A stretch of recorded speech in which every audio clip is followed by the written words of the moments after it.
Thank you ya.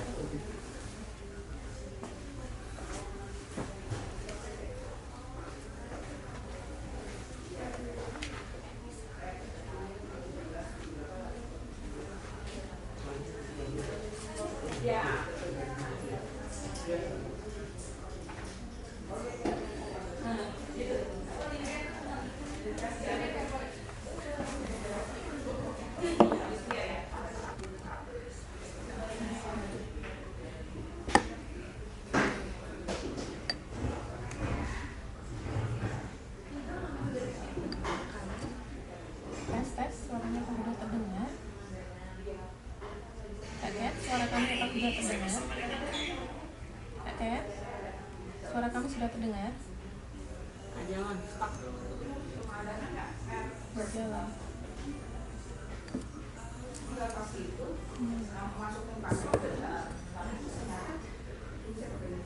Bagaimana? Bisa kita mulai?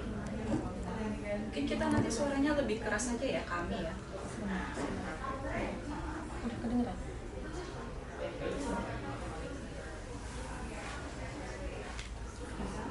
Tes.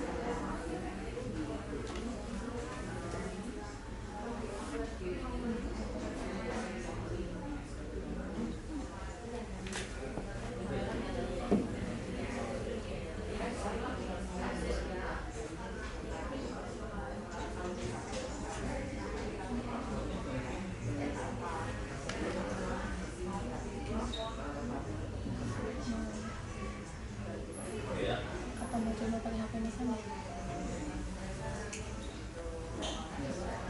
Bentar ya, kawan pajak, kita coba lagi dengan device yang lain agar suaranya terdengar jelas ya.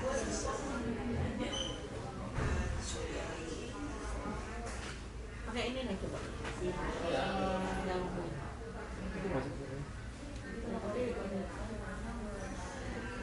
Mohon informasinya kawan pajak di kolom komentar ya. Suara saya cukup jelas atau kecil?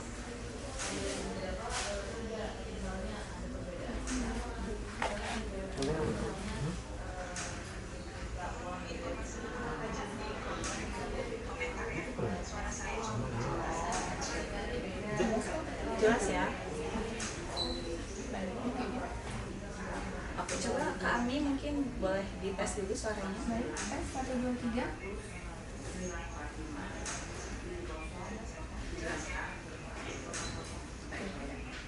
Oke, sepertinya sudah cukup jelas.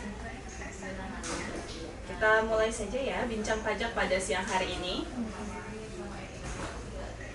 Ya, saya sapa dulu kawan pajak yang sudah hadir bergabung di Instagram KPP Pajak Tanah Abang 3. Assalamualaikum warahmatullahi wabarakatuh. Selamat siang kawan pajak semua. Bagaimana kabarnya? Senang sekali saya bisa menyapa kawan pajak pada kesempatan siang hari ini. Bagaimana nih cuaca di daerah kawan pajak nih? Kalau di Tanah Abang dari tadi pagi sampai siang ini mendung dan hujan. Tapi semoga tidak mengurangi semangat kita ya untuk belajar, menggali ilmu mengenai perpajakan lebih dalam. Oke, bagaimana? Oke, siap. Oke, sudah hadir di samping saya narasumber kami pada siang hari ini ya. Perkenalkan, beliau adalah Ibu Supatmi atau yang kita biasa sapa Kak Ami. Oh iya. Oke, sebelum Kak Ami memperkenalkan diri, mungkin saya juga ya memperkenalkan diri terlebih dahulu ya kawan pajak ya. Enggak, kalau hostnya itu enggak kenal diri. Iya. Betul ya, kayak gitu ya. Iya, agar lebih afdol ya. Oke, baik. Perkenalkan, saya Sasi. Saya merupakan asisten penyuluh pajak mahir di KPP Pertama Jakarta Tanah Abang 3 yang hari ini akan menjadi host pada bincang pajak siang hari ini. Silakan kami untuk memperkenalkan diri. Baik, terima kasih Kak Sasi atas waktunya. Selamat siang kawan pajak, udah siang ya belum sore ya. Selamat siang kawan pajak. Selamat berjumpa kembali. Mungkin beberapa kali atau mungkin sudah berkali-kali ya bertemu dengan saya. Perkenalkan, nama saya Supatmi, biasa disapa dengan Ami, dan mungkin sudah nggak asing lagi baik atau buat kawan pajak semuanya ya. Saya sebagai tenaga penyuluh di KPP Pratama Jakarta Tanah Abang 3. Oke, sudah cukup terdengar jelas ya. Baik. Mungkin itu aja sih Kak Saksi, kenalan saya. Mau panjang nanti panjang banget gitu ya. Secukupnya aja. Oke, kalau gitu sebelum kita masuk, izinkan saya menyampaikan pantun dulu ya kami ya, boleh ya? Kalau kata Naga 3 itu adalah identik dengan pantun. Oke, betul ya, di Kanwil Jakarta Pusat ini ciri khasnya adalah pantun ya. Terutama KPP Tanah Abang 3 ya. Betul sekali. Baik. Minta tolong cakepnya ya. Oke, nanti saya bantu. Baik. Jalan-jalan ke Tanah Abang. Cakep. Pulangnya bawa takjil kue putu. Cakep. Artinya, ayo kita berbincang Yuk. mengenai tarif efektif rata-rata pasal 21.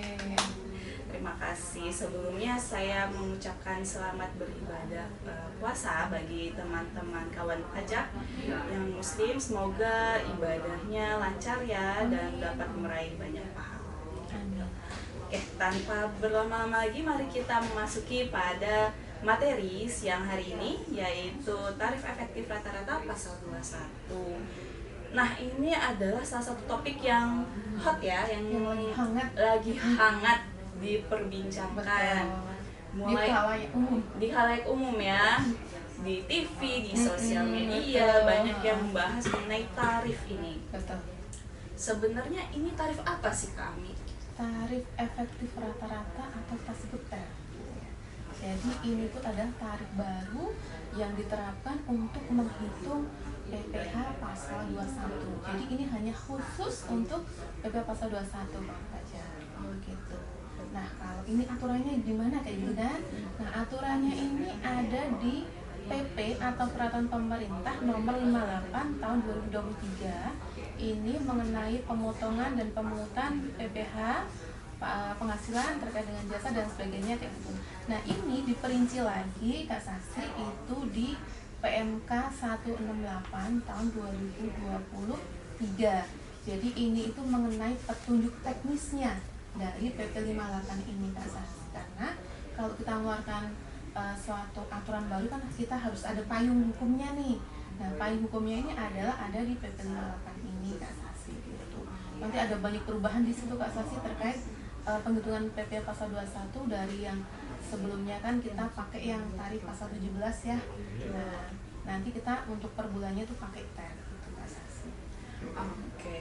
Saya dengar-dengar ini dengan tarif TER ini maka perhitungan PPh pasal 21 ini jadi lebih simpel ya? Iya, lebih simpel dan lebih efektif kalau menurut saya, karena namanya juga tarif efektif.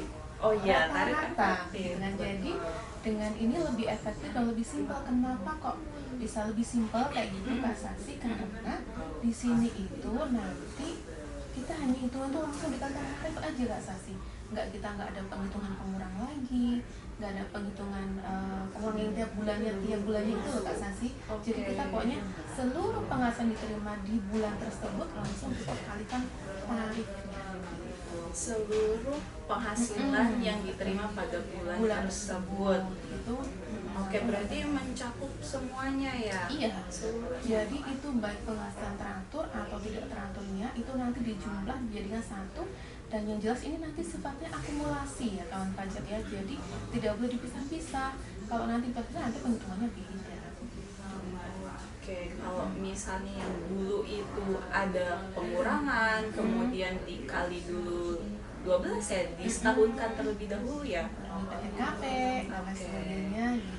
Ya, kemudian baru ketemu PPh pasal 21 per bulannya. Iya, betul. Oke, nah ini dipermudah seperti ini tuh sebenarnya tujuan dari ditetapkannya aturan ini tuh apa sih kami? Oke, nah tujuannya tadi kan kita sebut nih udah bahas yang pertama adalah untuk kemudahan, betul kan? Untuk kemudahan itu pasti. Kemudahan dalam hal apa? Jadi di sini itu kemudahan bagi si pemberi kerja, artinya si pemotong atau si perusahaan ketika nanti menghitung PP pasal 21. Contohnya seperti apa? Yang sebelumnya tadi kita bahas ya, kalau kita menghitung dalam 1 bulan ini penghitungan untuk si pegawai A itu dikurangi dulu dengan misalnya ada pengurang apa ya namanya, kurang-kurang lah kayak gitu kan, biasa banyak ya pengurang, bisa jadi lebih dari 2 atau 3 jenis. Nah sekarang itu tidak perlu itu, jadi langsung dikatakan tarif itu yang kemudahan. Yang kedua ini ada terkait dengan si pegawainya. Si pegawainya ini lebih nanti bisa mengecek penghasilan dia ini dipotongnya benar atau enggak. Misalnya nih, misalkan si A, ya kan, di sini si A ini kan misalnya penghasilan 10 juta semua, dia menerimanya 9.900.000 misalnya, dipotong 100.000, dia bisa cek nih bener nggak, dia ngecek nih tarif, dia cuma lihat ini, lihat tarifnya aja nih, tarif, oh kalau penghasilan saya segini, masuk lapisan segini, tarifnya segini, udah bener atau belum. Nah itu ada fungsi pengecekan bagi si penerima penghasilannya. Yang ketiga, kasasi di sini adalah jadi ini nanti untuk menentukan sistem administrasi perpajakan itu yang valid kayak gitu, validasi dalam penghitungan pajaknya, jadi biar nanti valid semuanya kayak gitu. Itu kalau tujuannya untuk apa, kenapa ada aturan ini. Berarti yang dipermudah bukan hanya dari pemotongnya saja, tapi yang dipotongnya si pegawainya juga mudah ya untuk mengecek sudah sesuai belum PPh yang dipotong gitu ya. Kalau dulu mungkin kita harus lihat bukti potong di akhir tahun ya, baru kita tahu berapa sih. Pun nggak tahu itu yang dipotong benar atau enggak kan, belum tentu benar kan, nggak tahu. Bisa jadi mungkin pengurangnya harusnya pengurang saya kan nggak sekian gitu ya, kok dikelas sekian, penambah saya nggak sekian kok tambahnya banyak, bisa jadi Iya karena kan kalau penghasilan setahun diakumulasi setahun kan kita nggak tahu ya di akhir tahun ini kita sudah terima apa saja nih selama bulan Januari sampai November sampai Desember. Tapi kalau per bulan kan fresh ya, kita ingat yang kita terima berapa, jadi dia lebih transparan juga ya. Iya, betul Kak Sasi. Oke. Nah, di aturan di PMK 168 ini terkait petunjuk teknisnya ini, apa saja sih pokok-pokok atau substansi yang khusus diatur? Khusus ya diatur di PMK 168 ini ya Kak Sasi ya. Jadi di sini sebenarnya kan ada yang kita sebutnya apa ya, rangkum gitu ya, dirangkum dari PMK 168 dan juga PP 58 ini ya, sama-sama 8 ya belakangnya. Jadi ini tuh sebetulnya mencakup bukan mencangkul kali ya, mencakup nih ya, mencakup. Yang pertama itu ada simplikasi cara penghitungannya. Jadi di sini kan nanti untuk penghitungannya kan kita pakai tabel. Jadi ada tabel untuk tarif A, B, dan C masing-masing kayak gitu. Nanti tabelnya nanti untuk apa kategori nanti kita bahas di belakang ya. Nah, jadi intinya seperti itu. Ini yang pertama ada simplikasinya, nanti kita itu penghitungannya berdasarkan tabel. Oke, tabel. Udah ada tabel, udah pasti di situ. Jadi lihat nggak boleh tabel nggak boleh diubah. Tabelnya sudah pasti di situ, ada dari undang-undangnya, dari PP. Yang kemudian adalah cara penghitungan PP setahunnya tetap. Jadi ini hanya mengubah penghitungan untuk bulan Januari sampai November aja, atau sebelum masa kerjanya berakhir. Gitu. Sampai misalnya intinya tuh sampai November aja kita pakai tarif. Untuk Desembernya kita penghitungannya itu tetap menggunakan tarif pasal 17. Jadi dan di sini ketika kita nggak ada perubahan di Desember, ini menyebabkan tidak ada beban tambahan yang dikeluarkan oleh si penerima penghasilan untuk pasal 21-nya. Jadi pada dasarnya akhirnya nanti sama, karena di ujung-ujungnya itu kan nanti diperhitungkan ulang. Kayak di di-adjust lagi berapa sih seharusnya secara totally itu yang terutang berapa, penghasilannya berapa, pengurangnya berapa, kemudian PTKP setahun berapa, kan pakai PTKP nih kalau tahunnya nih, kalau di Desember, kalau sebelumnya nggak ada nih, kemudian ketemulah PP terutangnya berapa dan lain sebagainya. Nanti dari PP terutang itu baru nih kita kurangkan dengan yang sudah dipotong oleh TER yang tiap bulan tadi. Oke, menarik banget ya ini. Jadi dengan aturan baru ini kita dipermudah, tapi beban pajaknya tidak bertambah ya, tetap ya. Sama sekali tetap. Dan perhitungan pasal 17 juga masih diterapkan. Masih diterapkan karena undang-undang belum bisa diubah. Oke. Gitu. Karena masih misalnya tuh memang yang masih untuk layak gitu. Ini hanya untuk memudahkan aja penghitungan di bulan-bulan sebelum Desember. Oh, begitu. misalnya penentuan Tarifnya tarifnya ya. itu bagaimana sih kita Oke, untuk menentukan? penentuan tarifnya Kak Sasi, jadi kan kita harus mengenal dulu nih TER ya. TER itu ada tiga kategori, tiga kategori Kak Sasi. Ada TER kategori A, ada kategori B, dan kategori C. Nah, untuk kategori A ini nanti kita dasarnya ada PTKP. PTKP itu ada penghasilan tidak kena pajaknya. Jadi dasar untuk menentukan kita masuk TER berapa itu adalah dari PTKP-nya. Nah, untuk TER A ini Kak Sasi, ini untuk yang PTKP-nya itu 54 juta dan 58,5 juta. Nah, ini PTKP-nya apa? Misalnya tidak kawin atau TK0. Kemudian itu untuk yang TK1, tidak kawin tanggungan 1. TK itu bisa jadi begini, TK itu bisa jadi karena sudah menikah tapi berpisah atau pasangan meninggal. Jadi itu punya anak kan? Gitu. Jadi TK tidak menikah tapi ada tanggungan. Tuh, yang ada TK0, TK1 dan K0. Ini untuk kategori A. Kemudian kategori B atau TER B ini itu untuk yang penghasilan atau PTKP-nya itu 58 atau gini, 60 sampai 70 juta. Berarti berapa aja tuh? 63 juta sama 67,5 juta. Dan ini untuk PTKP yang apa? Satu, TK2. Jadi tidak kawin tanggungannya 2. Ini kan PTKP-nya kan 63 juta tuh, ya kan? Kemudian untuk yang kawin tanggungannya 1 sama 63 juta. Kemudian yang ketiga itu adalah TK tidak kawin tanggungannya 3 sama 67,5 juta. Yang terakhir itu adalah kawin tanggungannya 2, menikah tanggungannya 2 sama 67,5 juta. Ini untuk kategori B atau TER B. Yang terakhir Kak Sasi untuk TER C. TER C itu hanya 1, untuk yang PTKP-nya itu 72 juta. Dan 72 juta ini hanya dimiliki oleh PTKP K3. Gitu kawan pajak. Berarti mudahnya K3 itu pasti TER C ya. Oke deh. Nah, kalau misalnya nih contoh ya, ada kasus umumnya aja deh seperti kita berdua nih, kita kan wanita yang sudah menikah, kemudian kita juga bekerja dan ada kewajiban untuk dipotong PPh pasal 21. Nah, itu kita masuknya ke tarif yang mana nih? Oke, jadi karena kita wanita kawin itu pada dasarnya itu adalah TK0. Kok TK0? Ya gitu pertanyaan. Ya karena kita kan menikah, kita jadi tanggungan dari suami, gitu kan. Anak kita jadi tanggungan suami. Beda ya, mohon dibedakan antara PTKP dan kalau kita gaji itu apa? Nah, tanggungan ya, itu beda. Jadi kalau misalnya di penggajian, kita boleh kalau suami kita bukan ASN, boleh kan nanggung suami kan? Nanggung anak, boleh kan? Tetapi kalau di penghitungan PTKP perpajakan, kawan pajak, ini kita tidak boleh menanggung suami dan anak. Boleh menanggung suami atau anak dengan syarat satu, suami itu benar-benar tidak bekerja. Kalau misal kita boleh nggak suami saya nggak bekerja, tidak boleh, harus ada bukti. Buktinya apa?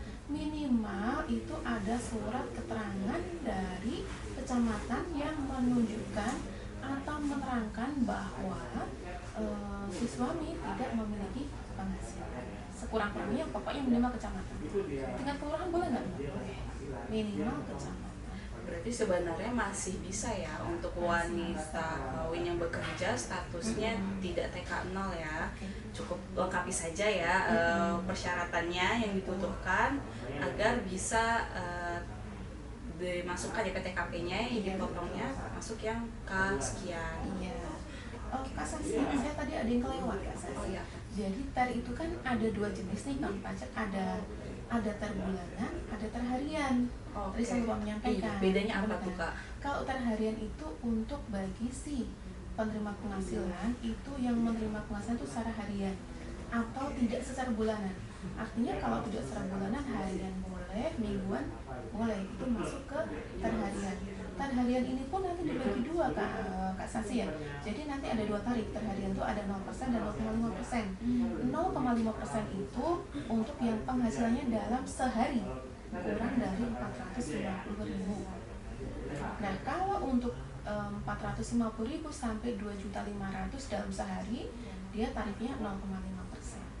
Nah, sekarang pertanyaannya, kalau misalkan ini penerimanya setiap hari harian, tetapi penghasilan diterima itu lebih dari 2,5 juta. Kan tadi kan cuman 0 sampai 450 sampai 2,5 kan. Nah, kalau lebih dari 2,5 juta gimana? Itu sehari nih gitu. Nah, kalau lebih dari 2,5 juta maka pakai per bulanan. Itu Mbak Sasi.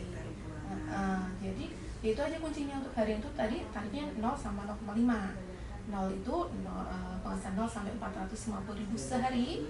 Kemudian yang 450.000 sampai 2,5 juta sehari itu adalah 0,5. Berarti THR harian itu ada 2 tarif ya, 0 dan setengah persen. Betul, 0 dan setengah gitu aja ya. 0 dan setengah persen. Satu lagi, saya lupa. Untuk THR ini itu kan tidak semuanya berlaku THR. Apakah semuanya boleh pakai THR? Kan tidak. Jadi THR ini hanya berlaku satu PNS, TNI, Polri, pokoknya ABRI gitu ya. Yang kedua ada pegawai tetap dan pensiunannya. Kemudian ketiga itu ada anggota Dewan Komisaris dan atau Dewan Pengawas atau Dekom sama Dewas yang dia tuh terima penghasilannya tuh tidak secara teratur. Itu pakai THR. Yang terakhir itu adalah pegawai tidak tetap, itu tetap pakai THR.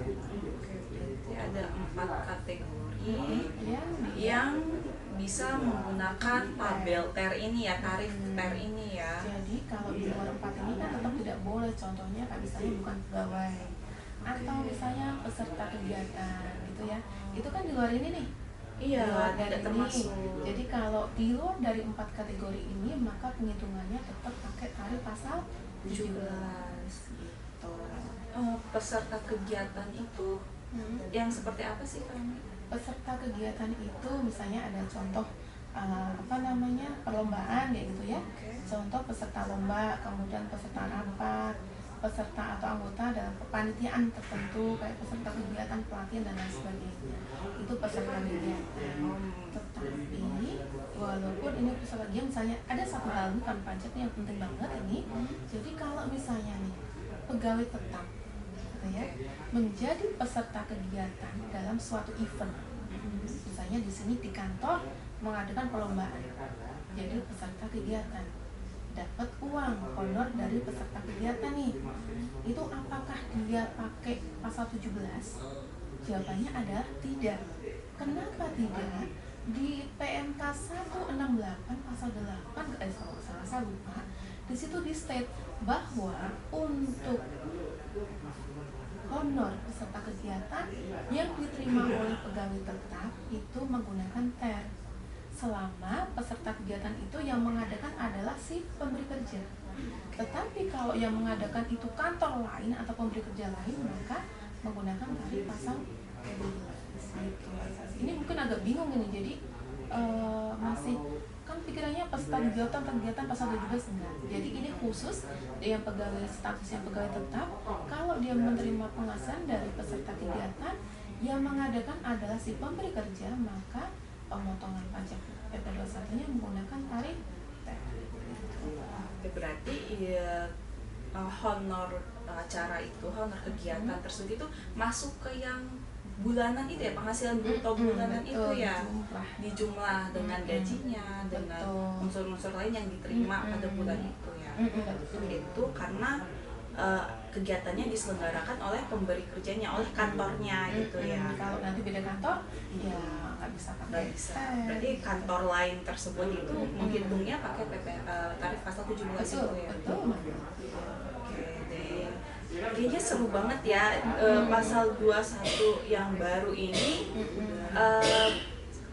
sangat menarik karena sudah mengklasifikasikan gitu ya, lebih simpel, lebih detail lagi. lebih detail.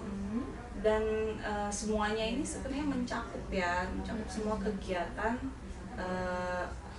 yang atas penghasilan yang diterima oleh subjek pajak PPh pasal 21. Subjek penerima penghasilan. Oke, nah selanjutnya nih kami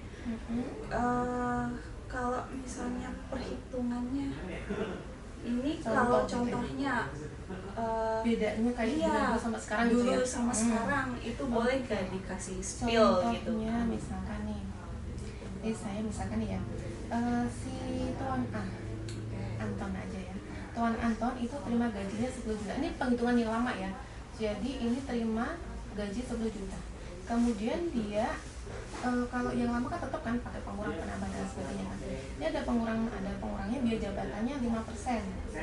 Per bulannya maksimal 500.000, setahunnya maksimal 5 juta. Nah ini 500.000, oke masih dalam batasan ya. Kemudian ada pengurang lagi karena dia dipotong untuk iuran pensiun, dipotong katakan 100.000.